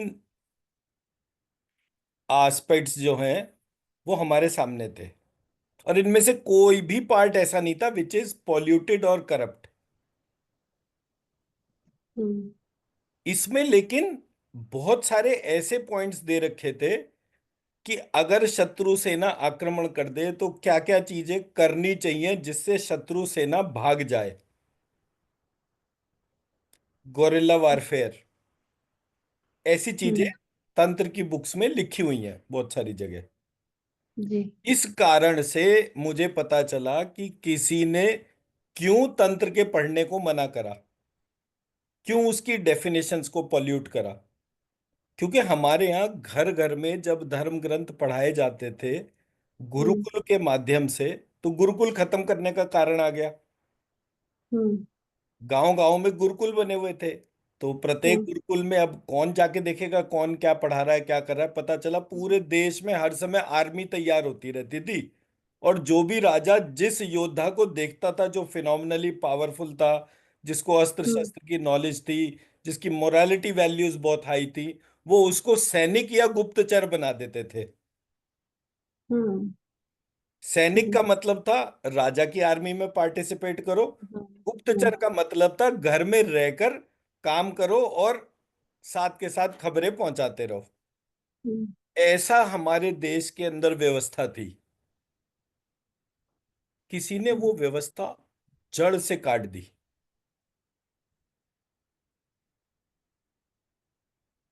मैं मेरी हम्म। बात समझा पाया। हाँ। चीजों को रोका गया। अब अगर आपको एक सुरक्षित राष्ट्र बनाना है तो आपको कोई ना कोई पैरामीटर और स्टेप्स तो करने पड़ेंगे। हाँ। आपका सबसे बड़ा रिक्रूटमेंट आर्मी है, हर राजा के पास अपनी अपनी हम्म। आर्मी थी। तो हम्म। अगर मेरा देश इतना बड़ा है तो मुझे आर्मी भी तो बड़ी चाहिए होगी। हम्म। अकेले जी। जरासंध के पास में 2 करोड़ लोगों की आर्मी थी। हम्म। अकेले जरासंध के पास। तो अब आप सोचिए कि जो जिस टाइम पर भी सबसे बड़ा राजा था, एवरेज 2-1 करोड़ लोगों की सेना उसके पास होती थी। तो हम्म। अगर आप उस समय का पॉपुलेशन पैटर्न देखो तो आप कहोगे जी। कि उस समय के भारत की पॉपुलेशन अगर 150 करोड़ थी तो उसमें से 2 करोड़ लोगों की सेना सेना थी। हम्म। अब वो 2 करोड़ की जो सेना थी उसके लिए किसको सैनिक बनाना है किसको नहीं बनाना, वो तो आपको आइडेंटिफाई करना पड़ेगा ना। हम्म। फिजिकल बॉडी में हाइट होनी चाहिए इतना, मतलब फिजिकल हाँ। एट्रीब्यूट्स, फिर उसके बाद हाँ। उसका वॉरफेयर का एट्रीब्यूट कितना स्ट्रांग है, फिर उसके हम्म। बाद जो है उसका जो मोरालिटी है वो कितनी है।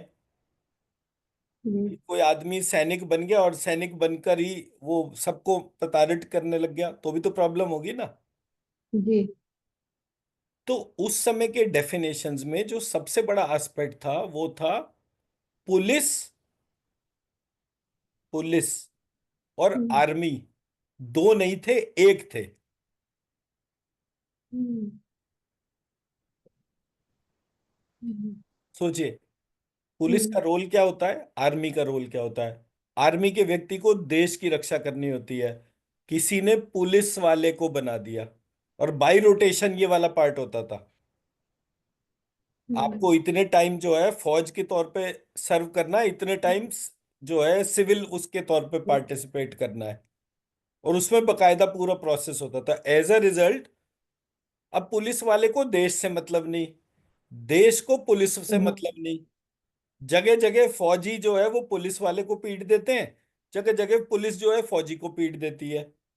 तो राष्ट्र बनेगा कैसे?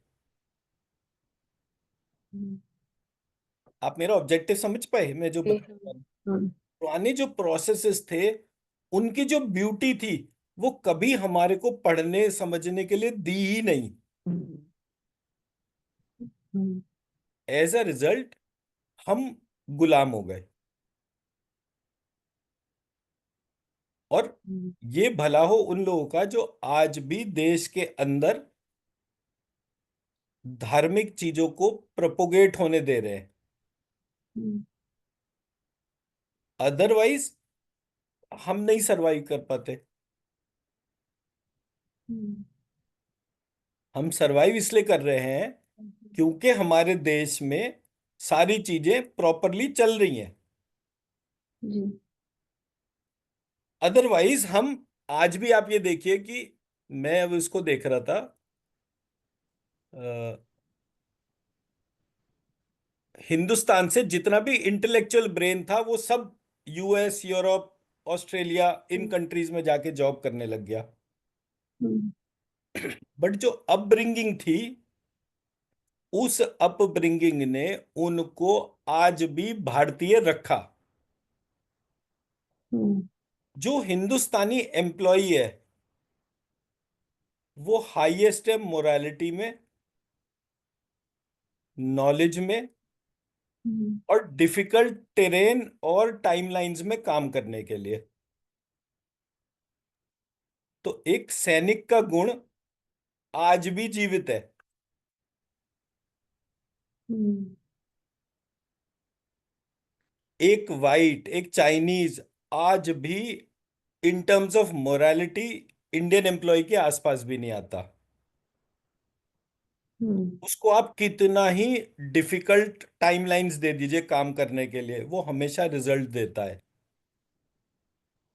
उसकी knowledge is always higher than the comparison. Salary सबसे ज्यादा किसको मिलती है, यूएस या चाइनीज को? हम्म, इंडियन को उतनी सैलरी नहीं मिलती। बट वो अपने इन तीन पैरामीटर्स के ऊपर आज तक सरवाइव कर रहे हैं। हम्म, अगर आज अमेरिका ये डिसाइड कर ले कि सारे भारतीयों को हिंदुस्तान वापस भेजना है, हम्म, 3 महीने देश ना चले।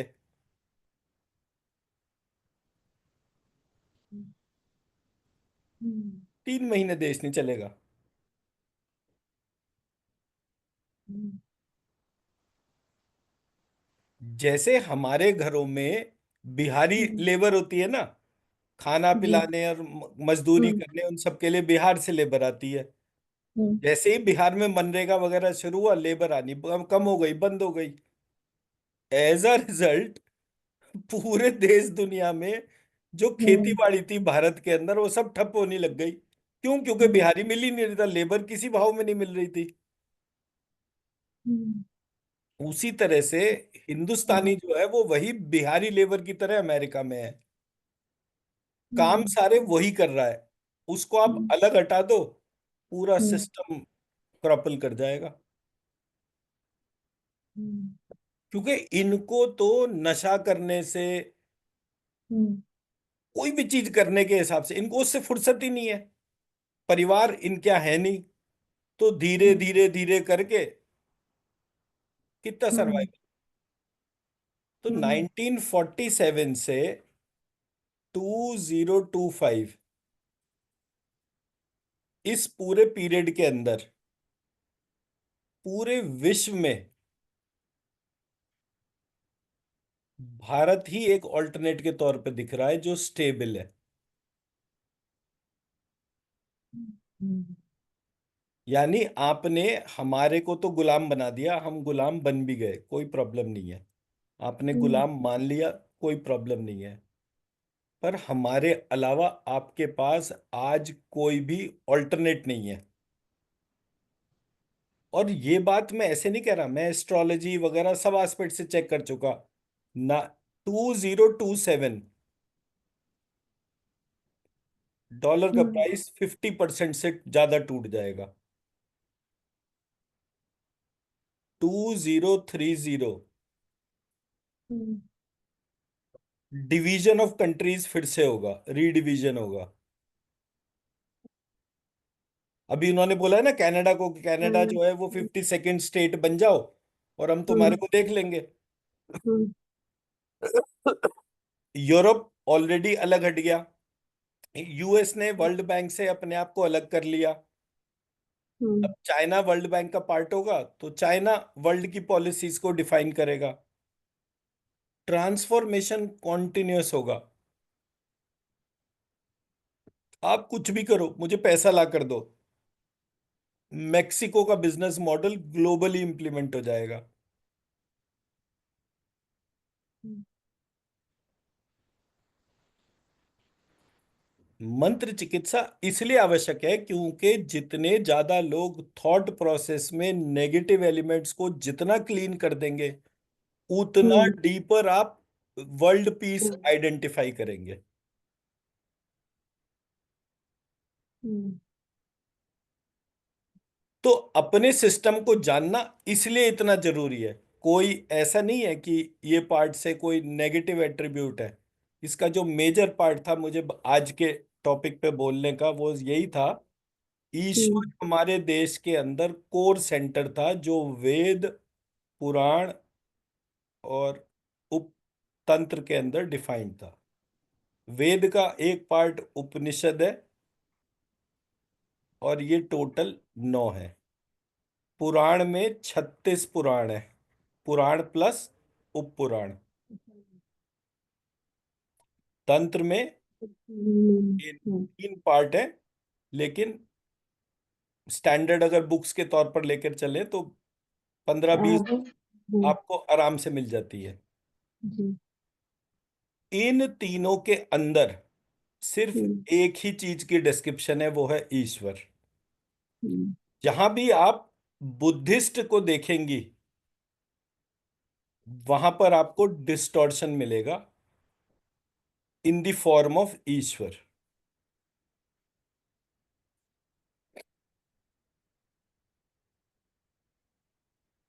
तो आप कोई भी धर्म ग्रंथ पढ़ सकते हैं, सब्जेक्ट टू आपको पढ़ने का तरीका पता हो।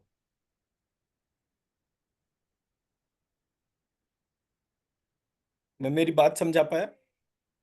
तीनों के अंदर कॉमन एलिमेंट मंत्र और बीज हम्म मंत्र है। मैं क्यों महालक्ष्मी और इन सारी चीजों में बीज मंत्र ढूंढ पाया? बिकॉज हर जगह बिट्स एंड पीसेस में इंफॉर्मेशन थी, मैंने हम्म, उसको एक साथ कोरिलेट करा। जी हम्म तो अब आपको ये पता चल जाएगा ना, एक जगह एक तरीके के तौर पे ईश्वर को डिस्क्राइब कर रखा है, दूसरी जगह दूसरे तरीकों को कर रखा है, तीसरी जगह तीसरे हम्म तरीकों को कर रखा है। तो फंडामेंटली टर्म पुराण इंपॉर्टेंट क्यों था? पुराण मतलब जिसके अंदर पुर हो। हम्म हम्म, पुरुष किसके लिए था? 2 डोमेन में यूज होता था, पुरुष और प्रकृति। प्रकृति हम्म पुरुष मतलब entire human race, irrespective of masculine and feminine. हम्म एंड प्रकृति मतलब नेचर। हम्म तो उन्होंने कहा ये यूनिफॉर्म कैसे है ह्यूमन रेस, और ये नेचर जो है ये यूनिफॉर्म कैसे है।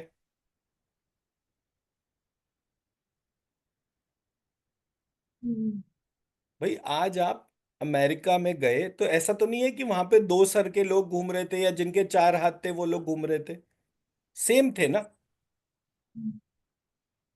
तो जब कभी हम किसी भी व्यक्ति को देख रहे हैं, अपने ईश्वर को देख रहे हैं, सब जगह सेम मोल्ड है। और ये हम्म हजारों करोड़ों साल से है। क्योंकि ये हजारों करोड़ों साल से ये प्रक्रिया एज इट इज चल रही है, इसलिए इस प्रक्रिया में उन्होंने ईश्वर को ऑब्जेक्टिफाई करा। कोई तो है जिसके कारण ये हजारों साल से डिस्टॉर्ट नहीं हो रहा।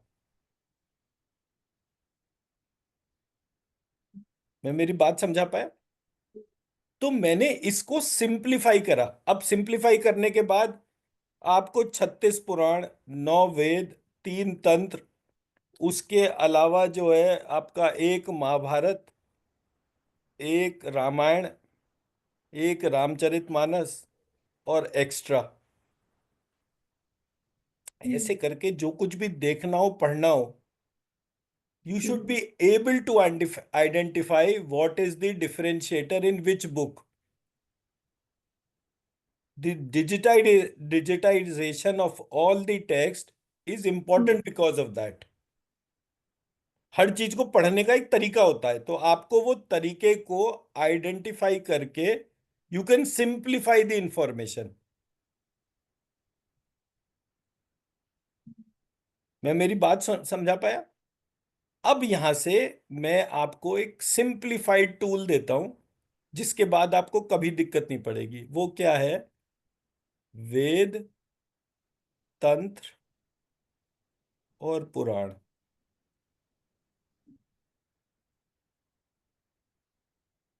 इनको तीन नहीं एक मान लीजिए। क्योंकि ये एक ईश्वर के बारे में बात कर रहे हैं। कुछ पार्ट आपको यहां पर मिलेगा, कुछ यहां मिलेगा, कुछ यहां मिलेगा। You will be never a loser for everything. हम वाल्मीकि रामायण रामायण और सारे पुराण अनुष्टुप छंद में लिखे गए हैं। एक स्टैंडर्ड प्रैक्टिस है।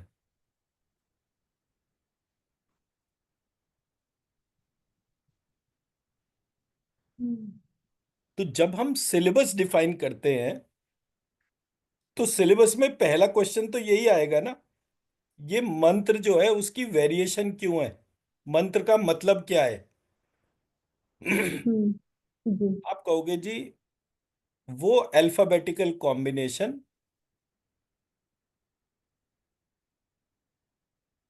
जो एक व्यक्ति को डिवाइन से कनेक्ट करे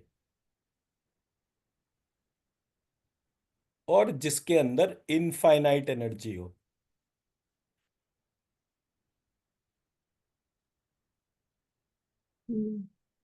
उसको मंत्र कहते हैं। तो वो कहेगा कि ये जो, फिर तो ये अल्फाबेट मतलब चैंटिंग की डोमेन हो गई। बोले चैंटिंग की डोमेन तो बाद में हुई ना, पहले तो उसको सोचना पड़ेगा ना। तो तो वो थॉट की डोमेन हो गई। थॉट कैसे पता चलता है? जब मैं एक रिलेशनशिप को आइडेंटिफाई करता हूं।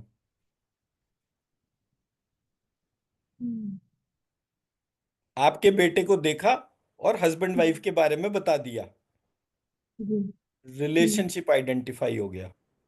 अरे इसकी शक्ल तो, इसकी नाक तो ऐसी है, इसकी आंखें उससे मिलती है। परिवार ऐसी करता है ना। अरे ये वाला जी। हाँ। जैसी मिले तो वो अपने ग्रैंड चिल्ड्रन या उसको देखेंगे, अरे तेरी शक्ल तो तेरी मम्मी पे गई है।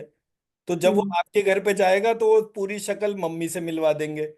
फिर वो जब अपने ग्रैंड पेरेंट्स के यहाँ जाएगा तो पूरी शक्ल जो है वो पापा से मिल जाएगी। पापा के बचपन के फोटो भी निकल आएंगे, डिट्टो वैसी शक्ल है। मम्मी के बचपन के फोटो निकाले, देखो डिट्टो वैसी शक्ल है। बट उसमें दोनों के ट्रेट्स हैं। हाँ। रिलेशनशिप आइडेंटिफाई करना इस थॉट पे रिलेटेड है कि ये मेरा अपना है।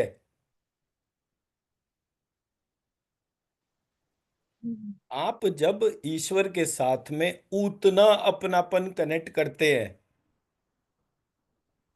तब वो आपको फिनोमिनल रिजल्ट्स देता है। तो relationship is the fundamental attribute. जब आप उससे कनेक्ट करें,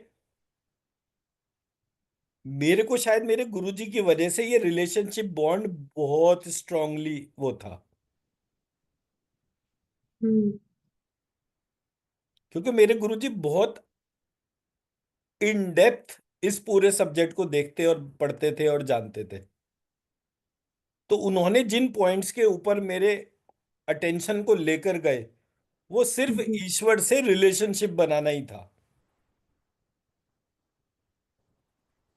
लक्षण और पूरी प्रक्रिया तो थ्योरेटिकली मैंने आइडेंटिफाई करी, बिकॉज प्रोसेस ऐसे ही होता है। हम्म। मैं भी पुराण पढ़ के छोड़ सकता था, पर मैंने जब पढ़ा तो मैंने कहा, मैं मेरे घर में ननियाल में जाता हूं तो वो मेरी शक्ल मम्मी से मिला देते हैं, और यहाँ पर रहता हूँ बुआओं के पास में तो वो पापा से मिला लेते हैं। बट ये मिलाते क्यों है?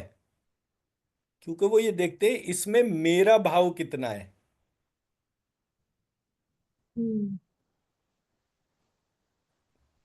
तो मेरे भीतर मेरे ईश्वर का भाव कितना है, वो कोर एसेंस हो गया। Rest everything is deviation.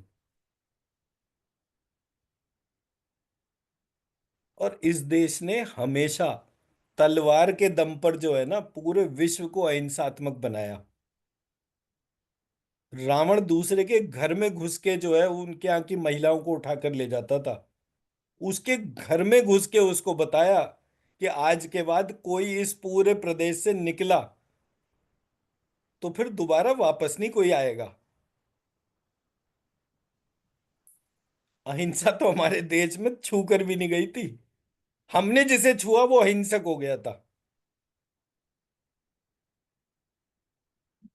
Jarasandh 18 अक्षौणी सेना 18 बार लेकर आया था।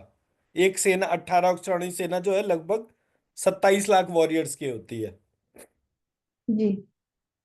तो कृष्ण और बलराम से मिलने के बाद ही उसे अहिंसा का पाठ मिला।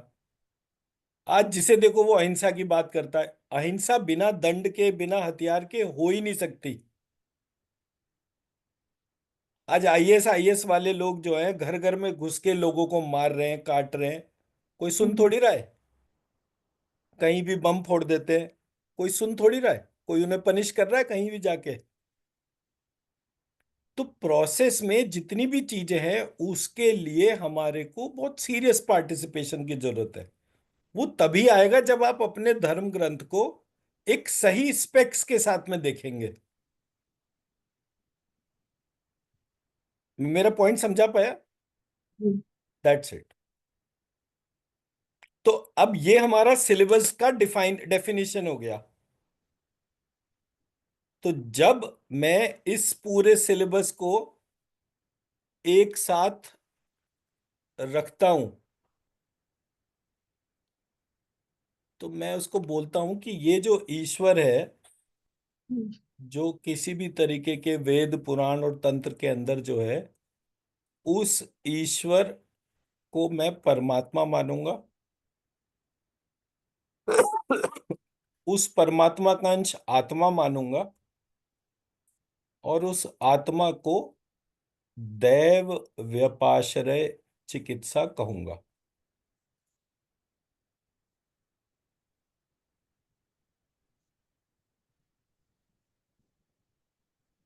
युक्ति व्यपाश्रय चिकित्सा कहूंगा।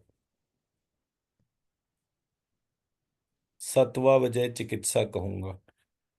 बिकॉज ये जो तीन डोमेन है, ये हम्म। तीन डोमेन मात्र दिखने में तीन है, एक्चुअली ये पूरी डोमेन आत्मा को ही औषधि मानती है। हम्म। हमारे भीतर जो आत्मा तत्व जो है, मैं जब उसको औषधि रूप में देखता हूं हम्म। तो ही मुझे जो है औषधि कहाँ पर एक्ट करती है, रोग के ऊपर अटैक करती है। हम्म। एक बंदा था हमारे यहाँ, एक शिवम शिवम करके बंदा था, वो मंत्र वगैरह के तौर पे वो किसी भी व्यक्ति की डायबिटीज को कम कर देता था। मैं बहुत साल जी। पहले उसको 8-10 साल पहले मिला, तो वो हर जगह जो है वो कुछ पैसा मांग लेता, कुछ भी ऐसा करता जो बहुत एब्सर्ड होता, और पैरेलली वो इस बात की इमेज भी बना देता कि आप ये सब नहीं करोगे तो फिर दिक्कत होगी, मैं तो मंत्रों से ठीक कर ही दूंगा। एक दिन मैंने उसको एक टाइम पर मेरे ब्रदर इन लॉ से कनेक्ट करा था, तो मेरे ब्रदर ने बोला यार ये बहुत डरा रहा है और डरा डरा के पैसे मांग रहा है। तो मैंने मना कर दो, उसका नंबर ब्लॉक कर दो, क्यों परेशान होना। ही सेड कुछ बिगड़ेगा तो नहीं मेरा, कहीं पता चले मेरा काम बनने के बजाय और बिगड़ जाए। तो मुझे समझ में आया कि फियर का क्या रोल होता है। तो मैंने उसको फोन करा। उसने, मैं उस दिन जा रहा था कहीं बाहर, तो ड्राइव कर रहा था, हाँ अमृतसर जा रहा था मैं, तो ड्राइव कर रहा था। हाँ अमृतसर में एक टीम थी जो मेरा वेट कर रही थी, तो मैं और आरती दोनों ही जा रहे थे। रास्ते में जो है ये फोन पर आया। तो फिर मैंने उसको बंदे को फोन करा, मैंने कहा यार एक बात बता, ये उल्टे सीधे काम करने का क्या मतलब है। मैंने मिलवाया किसी से, गुड फेथ के तौर पे मिलाया, उल्टा काम से तो कोई कनेक्शन नहीं बैठता, क्यों किसी को डराना आ रही है वो। तो उसने मुझे बोला कि देखिए ऐसा है मैंने ना आपको बहुत संभालने की कोशिश करी, आज से ना मैं अपनी सपोर्ट विड्रॉ कर रहा हूं। अब मैं तो मेरठ का था, मतलब मेरे तो खून में ही एग्रेशन है, तो मैं उसको, मैंने भाई जितनी जानकारी लेता है ना उतनी रख ले, मेरे जैसे को तेरा संभालना तेरे लिए बस की नहीं है। ऐसे करके हमारी तू तू मैं हो गई।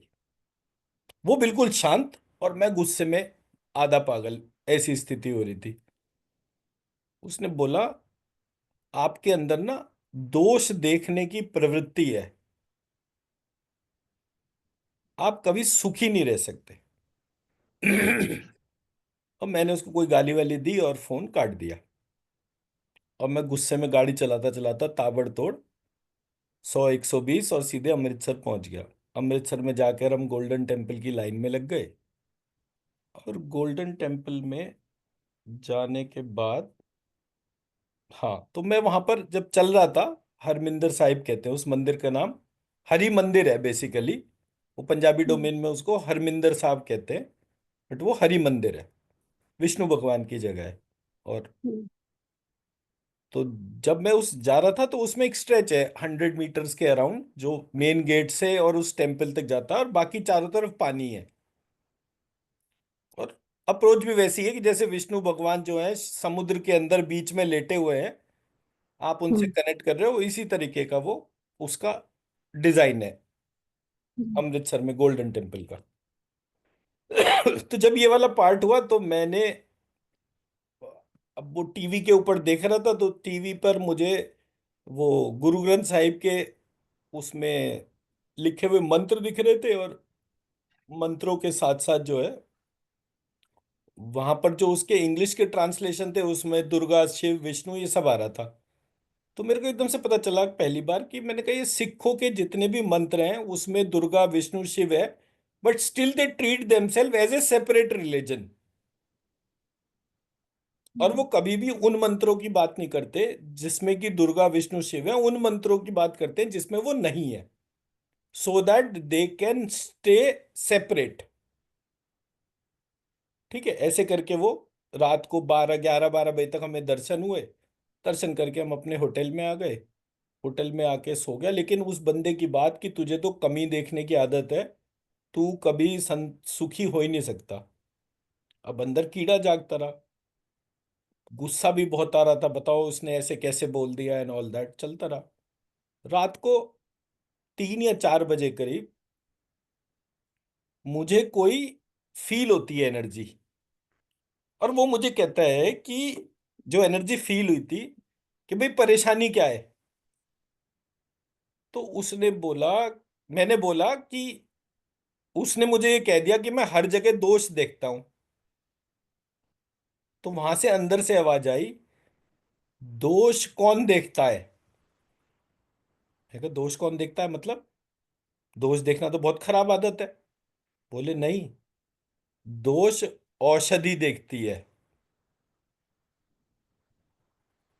हम्म। आपके सर में दर्द है, आपने जो गोली खाई, तो खाने के बाद तो गोली गोली गई पेट में, लेकिन ठीक क्या करा उसने? सर दर्द।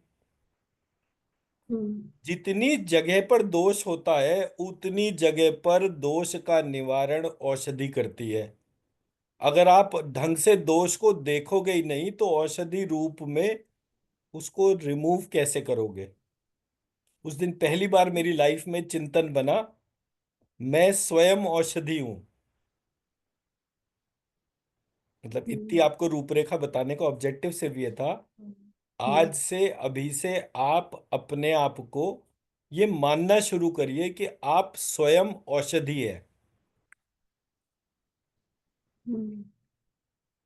जब आप अपने आप को औषधि मानेंगी तभी ये तीन प्रकार की चिकित्सा आपके भीतर अपने आप जागृत हो जाएगी।